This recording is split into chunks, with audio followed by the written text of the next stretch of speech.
अस्सलाम वालेकुम, आदाब। मैं हूं आपका दोस्त आदिब बानी और आप देख रहे हैं सच सच की आवाज टीवी। दोस्तों, कई दिनों से मिनहाज के परिवारों को इंसाफ दिलाने के लिए बातें चल रही है। कई दिनों से ये मुद्दा छेड़ा जा रहा है कि आखिर क्या वहां के नेता मिनहाज के इंसाफ को, परिवार को जो है वो इंसाफ देना चाहते हैं या इस मामले को मिटाना चाहते हैं, समझ में कुछ नहीं आ रहा है। पिछले लाइव में दोस्तों मैंने कुछ तस्वीरें आपको दिखाई, उसके बाद कुछ वीडियोज आपको दिखाए, जिस तरीके से मिनहाज के परिवार और मिनहाज के जो है वो वहां के लोग, गांव वाले लोग जो है जिस तरीके से इंसाफ की मांग कर रहे थे। इसी चीजों को लेकर, इसी मुद्दों को लेकर जो है इन्हीं तमाम मुद्दों पर बात करने वाले हैं कि आखिर किस तरीके से मिनहाज को जो है वो इंसाफ नहीं दिया जा रहा है। लगातार मांगे हो रही है कि मिनहाज को जो है इंसाफ दिया जाए। हमारे साथ बड़े बड़े लोग इस वक्त जुड़ेंगे, यहाँ हमारे साथ जो है जुड़ चुके हैं नवाब जी। बहुत बहुत स्वागत है आपका सच की आवाज टीवी में, मौलाना नवाब साहब। कई दिनों से जो है जी, कई दिनों से जो है आप लोग आवाज उठा रहे हैं, लेकिन किशनगंज की जनता भी आवाज उठा रही है, लेकिन वहां के पुलिस प्रशासनों की कहीं ना कहीं नाकामी देखने को मिल रही है, वहां के नेताओं की जो है नाकामी देखने को मिल रही है। चूंकि कई दिन हो गए हैं मिनहाज के जो है परिवार को इंसाफ दिलाने की बातों को लेकर, मुद्दों को छेड़ा जा रहा है। मिनहाज के मर्डर किए हुए जो है कई दिन हो गए हैं, लेकिन अभी तक इंसाफ नहीं मिला है। तो नवाब जी, सबसे पहला सवाल ये है कि मिनहाज का जिस तरीके से मर्डर हुआ है वो मामला क्या है पूरा? यानी बताया जा रहा है उनके जीजाजी का, चूंकि वो मामला पहले मैटर था, फिर मिनहाज जो है वो उनको इंसाफ दिलाने की बात हो रही थी, उनके जमीनी कुछ मामला था। तो पूरा मामला हमें समझाइए, क्या पूरा मामला है? मामला सबसे बड़ी बात यह है कि एक महीना पहले शकील अख्तर का जो ये था मैटर था, वो जमीनी विवाद था। तो आपको थोड़ा और पीछे बैक जाना होगा समझने के लिए। अब ये समझिए कि जैसे बाप के भी जो दो हैं, तो अगर बाप की 1 बीघा जमीन है तो दोनों आधा बीघा पर काबिज होंगे। उसी को लेकर ये लोग करेंगे आपको नहीं मिलेगा, बस जो है हमारे पास है उस पर कब्जा किया हुआ, हम आपको नहीं दे सकते। तो फिर इन्होंने पंच किया, पंच के जरिए बात तय हुई कि नहीं, जमीन बराबर दे दिया जाए, दोनों पक्षों को, दोनों पक्ष को बराबर जमीन दे दी जाए। लेकिन क्या हुआ, एक मिनट, जो भाई जुड़ना चाहते हैं एक एक करके सबको लेंगे। पहले जो है बातें कुछ रख दिया जाए। पहले बैकग्राउंड में जो है, बैकग्राउंड की जो बातें हैं वो पहले आप लोगों के सामने रखा जाएगा। चूंकि जिस तरीके से मैंने आप दोस्तों आप लोगों को जो है तस्वीरें दिखाई थी, जिस तरीके से वीडियोस को दिखाया कि पूरा मामला उनको समझना पड़ेगा। क्योंकि किशनगंज में जो है ना, पुलिस प्रशासन आज जो है खामोशी से बैठी हुई है, हाथ धरी बैठी हुई है। इसलिए तमाम चीजों को एक एक करके बारीकी तरीके से जो है आज रखेंगे और मिनहाज के परिवार को इंसाफ दिलाएंगे इंशाल्लाह। इस पूरी मुहिम के जरिए सच की आवाज टीवी न्यूज के जरिए इन तमाम मुद्दों को उठाया जाएगा। जो भाई लाइव आना चाहते हैं, डॉक्टर एजाज साहब हैं अभी लाइन पे, और मोहम्मद भाई मुजाहिद आलम साहब हैं, तमाम लोगों को लिया जाएगा। पहले नवाब जी से जो है, मौलाना नवाब साहब से जो है पहले जान लेते हैं बैकग्राउंड की खबरें क्या है, बैकग्राउंड में जो कुछ हुआ था पहले उसको पहले जान लेते हैं। जी नवाब साहब।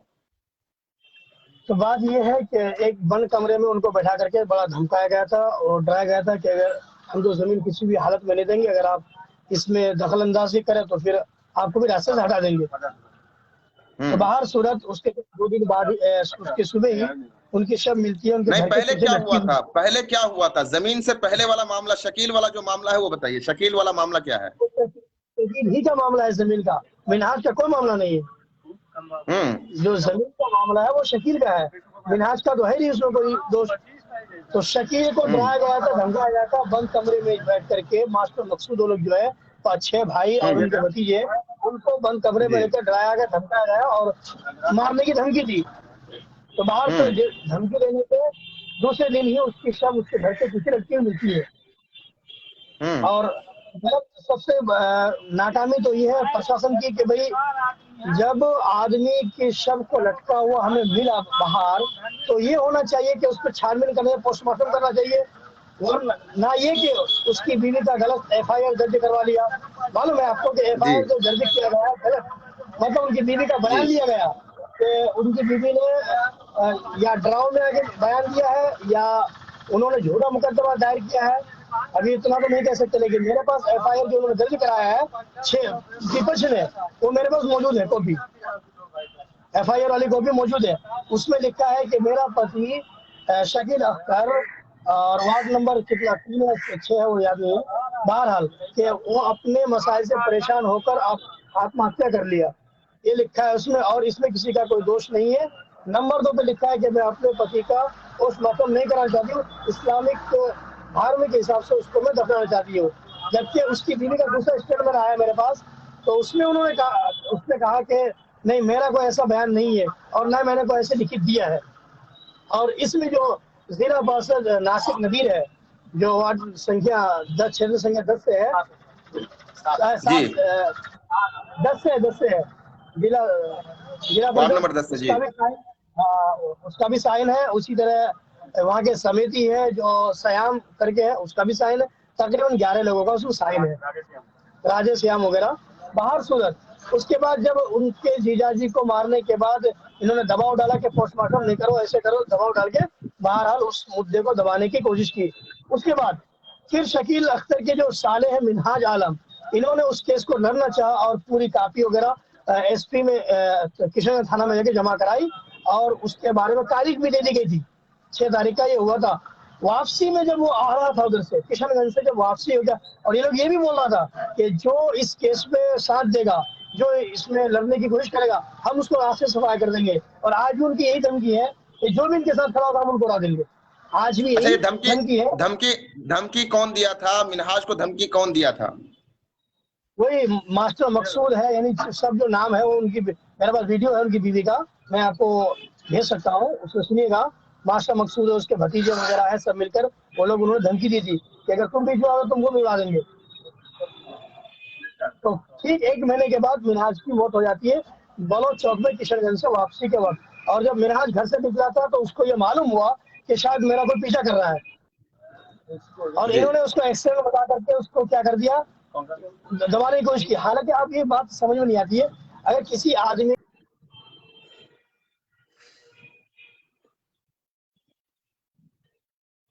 आवाज कट रही है, आवाज कट रही है आपकी।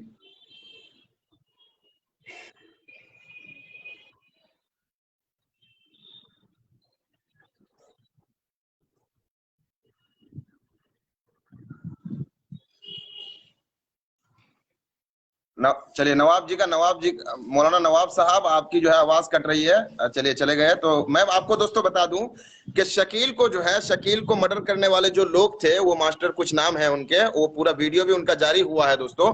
उनकी बीवी यानी उनकी पत्नी जो है, जिनका अभी मर्डर हुआ है मिनहाज का, उनकी पत्नी खुद एक वीडियो में नाम ले लेकर के कह रहे हैं कि ये लोग हमारे पति को जो है खुलेआम धमकी दे रहे थे कि हम जो है तुमको मार देंगे, जिस तरीके से तुम्हारे जीजाजी को हमने मर्डर किया है इस तरीके से तुम्हारा भी मर्डर कर देंगे। अगर तुमने जमीनी मामले में कोई भी दखल अंदाजी की, अगर जमीन मांगने की तुमने बात की, केस किया या कोर्ट किया, कहीं पे अगर गया तुमने, तो तुम्हारा जो है मर्डर उसी तरीके से कर दिया जाएगा जिस तरीके से हमने तुम्हारे जीजाजी का जो है मर्डर किया है। तो मौलाना नवाब साहब अब तक बता रहे थे ये चीजें, लेकिन दोस्तों समझने वाली बात यहाँ पर यह है कि सारे सबूतें अगर कहीं ना कहीं कहा जाए तो इकट्ठा है, सारे सबूतें पाई जा रही है, गवाह मौजूद है, और वीडियो लगातार सोशल मीडिया पर वायरल हो रहा है कि भाई जिस तरीके से मिनहाज को मारा गया है, तो वो मिनहाज को मारने वाले कोई और लोग नहीं है, बल्कि जो धमकी देने वाले हैं वो वही लोग थे। क्यों ये बात क्यों कह रहा हूं दोस्तों? क्योंकि देखिए, मामले को समझना पड़ेगा। 8-10 दिन पहले जो है वो मिनहाज को धमकी दी जाती है कि तुम्हारा मर्डर कर दिया जाएगा, और 8-10 दिन के बाद जो है वो मिनहाज का एक्सीडेंट वाला खबर जो है सामने आता है कि मिनहाज का एक्सीडेंट हो गया। जैसे कि मौलाना नवाब साहब ये भी बता रहे थे कि देखिए भाई, अगर एक्सीडेंट हो जाए किसी आदमी का, मान लीजिए किसी के साथ भी ऐसा ना हो लेकिन हो जाता है किसी के साथ, आपने देखा होगा दोस्तों, तो एक्सीडेंट में क्या होता है कि गाड़ी की भी घिसाई होती है, आदमी का शरीर भी घिसता है। और मैं बार बार ये चीजें आपको कह रहा हूं, स्पष्ट कर रहा हूं आप लोगों के सामने कि किसी भी आदमी का अगर एक्सीडेंट होता है तो सिर्फ उसका यहाँ पे जख्म नहीं होता या सर पे चोट नहीं लगता है, बल्कि पूरा जिस्म कहीं ना कहीं खरोच आता है। लेकिन मिनहाज के शरीर को जब देखा गया तो मिनहाज का जो है सिर्फ सर पे ही चोट था, उसके अलावा कहीं पे भी उसका कोई भी चोट का निशान नहीं था। इससे पता यह लगता है कि मिनहाज का जो है एक्सीडेंट होने से मौत नहीं हुई है, बल्कि मौत जो हुआ है, बल्कि मौत नहीं बल्कि मर्डर हुआ है, उनका मर्डर किया गया है। आइए आगे की बात जानेंगे। मौलाना नवाब साहब, नवाब जी ज्वाइन हो जाइए हमारे साथ। नवाब जी, जी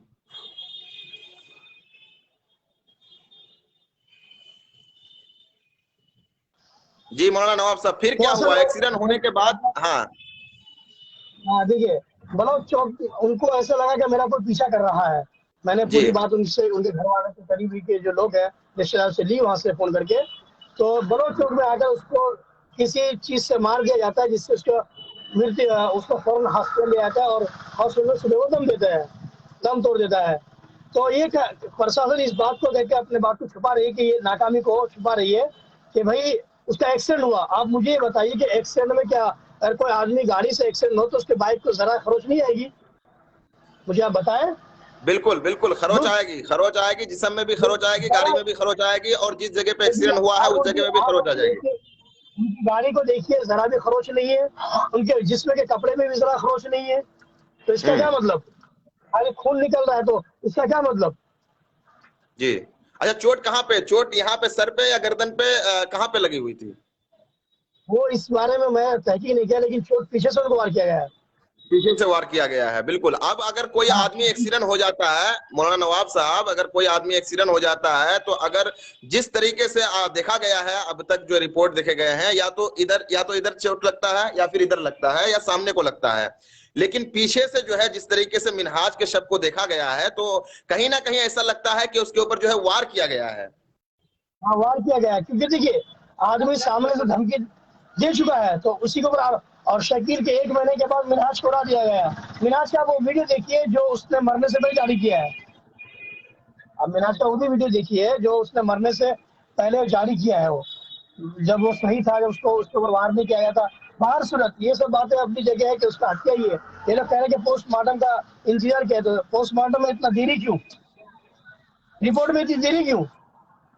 देखिए कहीं ना कहीं ऐसा लगता है रिपोर्ट में जो मौलाना नवाब साहब, ऐसा लग रहा है कि रिपोर्ट में जो देरी हो रही है, इतना टाइम नहीं लगता है, किसी के पोस्टमार्टम की रिपोर्ट आने में इतना टाइम नहीं लगता है, और इतना टाइम लगना और लगाना, बल्कि लग नहीं रहा है, लगाया जा रहा है। पैसा दे करके जो है कहीं ना कहीं उस मामले में जो है रद्द बदल करने की कोशिश की जा रही है, यानी एक्सीडेंट का नाम देने की जो है कोशिश कर रहे हैं लोग।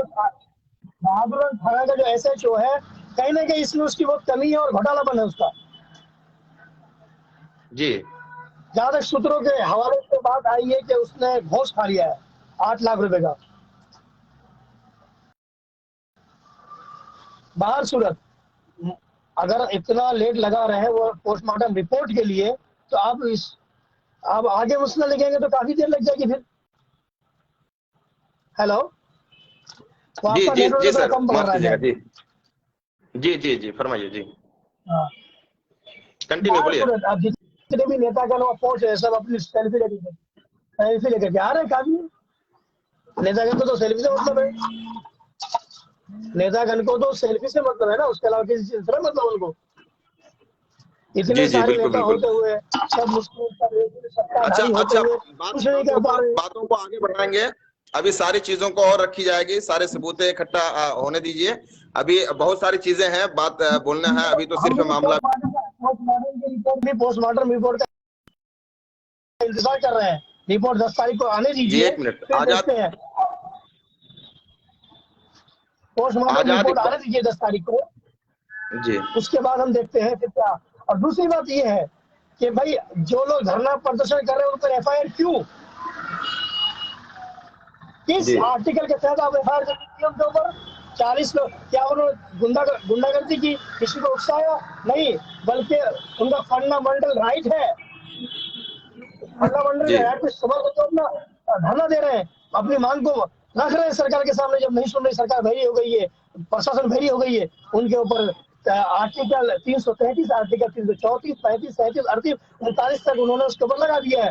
मैं वहां के प्रशासन से पूछता हूँ कि आर्टिकल 337 कब लगाया जाता है, आप मुझे बताइए। अगर आपको मालूम नहीं है तो आपको नौकरी करने का हक नहीं है। आर्टिकल 337 उस वक्त लगाया जाएगा जबकि किसी के खिलाफ भड़काऊ भाषण दिया जाएगा, जबकि किसी के खिलाफ किसी को गलत बयानी दी जाएगी। यहाँ तो कोई ऐसी गलत बयानी नहीं आई, यहाँ तो कोई ऐसा नहीं, अपने हक के लिए सब एकजुट होकर लड़ रहे हैं। आपने 40 आदमियों पर FIR दर्ज करके ये साबित करने के चक्कर में कि हम इनको दबाने की कोशिश कर रहे हैं और इनको डराना है, ताकि अगर 40 आदमी पर FIR दर्ज कर दिया तो ये लोग डर जाएंगे कि भाई हम पर केस ना आ जाए। ऐसे FIR से कुछ नहीं होता है, उनको करने दीजिए।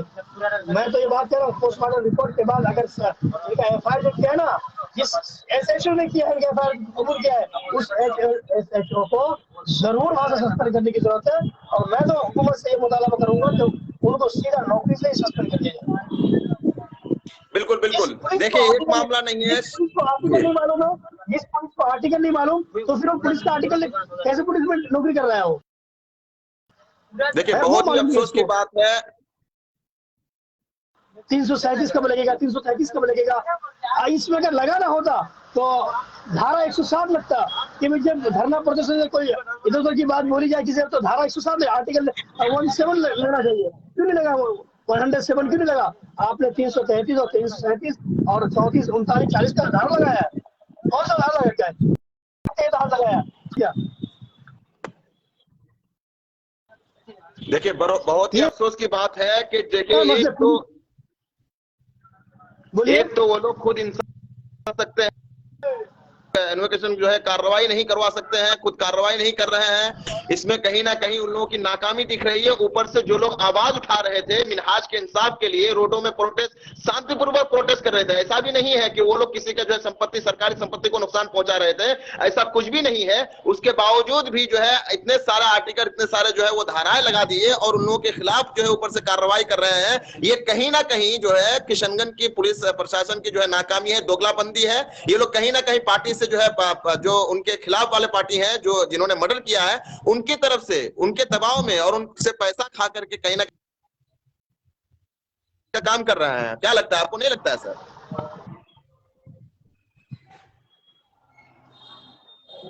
नहीं, सही बात है। आप ये दबाव में आकर ही प्रशासन ऐसा काम कर रही है। अगर दबाव नहीं होता तो प्रशासन ऐसा काम क्यों करती? क्या मतलब प्रशासन को इस में? अरे प्रशासन को तो साथ में, प्रशासन को इसलिए हुआ करती, प्रशासन की किसी में कोई कांड हो, किसी का कोई हो तो उसको हैंडल करना है प्रशासन का काम, ना ये कि उस पर गलत इंसान के छोटे। और एक बात सबसे पॉइंट की बात ये है कि जबकि FIR जो दर्ज हुआ है कातिलों के नाम से दर्ज हुआ है, आप तो उनको हिरासत में क्यों नहीं लिया? FIR जब मकतूल के परिवार वालों ने FIR को नाम के साथ दर्ज कराया तो आप उनको हिरासत में क्यों नहीं लिए? आपको हक है कि जिनके नाम का FIR दर्ज किया जाए उसको हिरासत में लिया जाए। पूछताछ भी अभी तक पूछताछ भी नहीं किए हैं, अभी तक पूछताछ भी नहीं, कुछ भी नहीं किए, जबकि नाम के साथ FIR दर्ज हुआ है। ये सबसे बड़ी नाकामी है वहां की पुलिस की। देखिए यहाँ पे सबसे पहले तो मिनहाज के वीडियो से ये साबित हो जाता है कि मारने वाले कौन हैं। उसके बाद जो है दूसरी बात ये है कि मिनहाज के परिवार चीख करके जो है ये आवाज लगा रहे हैं, ये पुकार रहे हैं कि फला लोग जो है वो मिनहाज को मारने वाले हैं। लेकिन फिर भी जो है पुलिस इसके ऊपर एक्शन ना लेना पुलिस का, तो इससे साफ पता चलता है कि नेताओं का दबाव। अच्छा, सबसे बड़ी बात है वहां के जो है विधायक जी, वहां के विधायक जो है अभी तक वहां नहीं पहुंचे हैं, ये भी सुनने में आ रहा है। क्या खबर है उसको लेकर के, विधायक को लेकर के? पहुंचे थे वो, एक दिन ही पहुंचे थे, मतलब जनाजे में पहुंचे थे। उसके अलावा हालांकि वहाँ के जो विधायक अंजार नईमी है, जो कह रहे थे पहले MIM में थे, कह रहे थे कि हमारी बात नहीं सुनी जाती है क्योंकि हम लोग कमजोर पार्टी है। आज तो आपकी सरकार है जनाब, आप तो सत्ताधारी में है, तो आपकी बात अब भी नहीं सुननी आती है क्या? इसका मतलब ये होता है कि सबसे पहले आपको इसको गंभीरता से लेना था, लेकिन आपने ना उनका हालचाल पूछा ना कुछ, बस कब्रिस्तान के पास आए, उधर से जनाजा पर चले गए। ये कौन सा विधायक का काम होता है? विधायक तो आप है, आपको हर मामला लेना चाहिए था। कैसे विधायक है आप? मुझे तो लगता है कि कहीं ना कहीं इनकी भी नाकामी है इसमें। अच्छा, कल जो है वो आपदा प्रबंधन मंत्री जनाब शाहनवाज जी जो है वो आए थे, सुनने में जो हमें आ रहा है, अभी खबरें आ रही है, वो शाहनवाज जी आकर के जो है वो नाराबाजी जिस तरीके से हो रही थी वहां पे, शाहनवाज जी जिंदाबाद और RJD जिंदाबाद, JDU जिंदाबाद, इस तरीके के नारे लग रहे थे, इस तरीके के नारे लग रहे थे मौलाना नवाब साहब। इसके बारे में क्या कहेंगे आप? आपको लग रहा है कि ये लोग इंसाफ दिलाने आए थे या अपना पार्टी जमाने के लिए आए थे? मुझे तो लग रहा है कि ये लोग इंसाफ नहीं, सिर्फ अपनी वाहवाह करने के लिए आए थे। आप आपदा मंत्री हैं, आपके पास सुन भाई, अगर ये लोग लड़ाई लड़ेंगे अच्छी तो कम से कम कुछ तो देना था, कुछ तो। नौकरी की बात कहेंगे तो नौकरी में क्या, वो बात तो काट दिया। वो पोस्टमार्टम में रिपोर्ट के बाद देखा जाएगा, बोले कोशिश करेंगे। बोले अरे आप मंत्री हैं, आप चाहते थे उनके परिवार वाले को इतना तो कह सकते थे ना कि हाँ भाई इनके परिवार वालों को हम नौकरी दिलाने का काम करेंगे, नौकरी दिलाने का। अच्छा, बिल्कुल। यहाँ पे देखिए एक चीज तो ये है, दूसरी बात यहाँ पर ये है कि देखिए जिस तरीके से अभी खबरें मिली है सूत्रों के हवाले से कि जो मारने वाले जो लोग हैं उनका कनेक्शन जो है वो बड़े बड़े नेताओं से है, और वो जो है किशनगंज के अंदर कहीं ना कहीं उन लोगों का ढाक जमा हुआ है। हर जगह पे उन लोगों की गुंडागर्दी जो है वो छाए हुई है, और इसी के वजह से जो है वो मिनहाज के परिवार को अभी तक इंसाफ नहीं मिल पा रहा है। मतलब देखिए साफ है, इसका जाहिर मतलब ये है कि भाई जो कातिल है वो मजदूर पार्टी से है, सब नौकरी वाले हैं। और आपको बता दो कि डॉक्टर आसिफ रजा, नासिर अली, सब लोग रिश्तेदार लोग हैं लोग, ठीक है। आप जानते हैं कि किशनगंज के मशहूर मारूफ डॉक्टर आसिफ रजा है और जिला पर नासिक नदीर है, और ये जो कातिल लोग हैं सारे के सारे नौकरी वाले हैं। तो जाहिर सी बात है इनका पैसे की कमी नहीं, बचने के लिए किसी के मुंह में मार के क्या दिक्कत है। बिल्कुल बिल्कुल, और यही हो रहा है। बड़े बड़े लोगों को क्योंकि बड़े बड़े लोग जो हैं वो जो मारने वाले लोग हैं उनके बड़े बड़े लोगों से ताल्लुक है, उनका रिश्तेदार है, तो कहीं ऐसा लग हाँ रहा है कि उनकी ही दबाव है, उनकी ही वजह से जो है आज मिनहाज के हाँ हाँ परिवार को इंसाफ नहीं मिल रहा है। लेकिन सवाल ये है कि जी। जितने भी हमारे किसान के लोग आज देख रहे हैं सच की आवाज टीवी को, इस आवाज को सुन रहे हैं, उन लोगों से सवाल है कि अगर आपके परिवार के साथ ऐसा मामला हो जाता, आपकी बहन बेटी के साथ ऐसा हो जाता, आपके भाई को कोई कत्ल कर देता, आपके बाप को कोई इस तरीके से मार देता, तो क्या आप लोग भी इसी तरीके से खामोशी इख्तियार करते? क्या घर में इसी तरीके से बैठे हुए रहते? क्या आपकी जबान उस वक्त भी बंद रहती? सवाल यह है कि किशनगंज की खुद अभी तक इंसाफ मांगने के लिए सड़कों पर उतरी है या नहीं? किशनगंज के प्रशासनों पे ऊपर दबाव बना रहे हैं, क्योंकि देखिए नौजवान जब का एक तरफ जहां से हमें न्याय मिलने की उम्मीदें थी, जिस तरीके नौजवान का से जो तबका है, जहां से नौजवान का जो तबका है वो पूरा का जी पूरा सड़क पर उतरा हुआ है, ठीक है। मैंने बहुत सारे नौजवान के जज्बात को सलाम करता हूँ। किशन जो नौजवान है उनके ऊपर FIR दर्ज होने के बावजूद भी उन्होंने पीछे हटने का काम नहीं किया, बल्कि ये कहा उन्होंने कि हजारों FIR हम पर दर्ज कर दो, लेकिन हम मिनहाज के इंसाफ के लिए हमको जेल जाना पड़े हम जेल जाएंगे, जहां जाना पड़ेगा हम जाएंगे, लेकिन हम पीछे हटने वाले नहीं है। मैं उन नौजवानों को और उन लोगों को दिल से सैल्यूट करता हूँ। तो ये है जोश नौजवानों का, और इंशाअल्लाह ताला ये नौजवान जब तक मैदान पर रहेंगे अब तक कोई इनको रोक नहीं सकता, इनकी आवाज को कोई दबा नहीं सकता।